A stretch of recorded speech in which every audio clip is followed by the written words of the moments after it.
مردم آلمان په جرمني کې هم د اروپا د نورو هیوادونو په شان خلک له ژویو سره مینه لري. به ویژه سگ دوی په ځانګړي ډول سپیان ډېر خوښوي. حتی د سپیانو د ژوند او روغتیا لپاره مقررات شته. سپیان له خپلو خاوندانو سره په کورونو کې اوسیږي او له زیږون وروسته واکسینیږي. باید واکسین شود و معاینات صحی را پشت سر بگذارند. سگ‌ها سال سپیان په کال کې 3 یا 4 ځله د ډاکټر له لوري کتل کیږي. برای همین هم مرض سگ دیوانه ځکه خو دلته د لیوني سپي ناروغي نشته. وقتی کسی سگ که نگهداری څوک سپی ولري باید دولت ته کلنۍ مالیه ورکړي.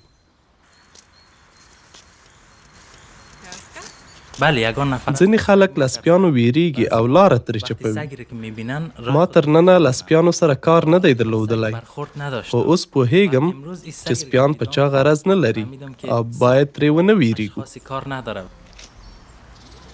بعضی وقتا اگر بخوایم ځینې وخت که څوک غواړي په سپي لاس ووهي یا ناز ورکړي، لومړی یې باید له خاوند نه اجازه واخلي.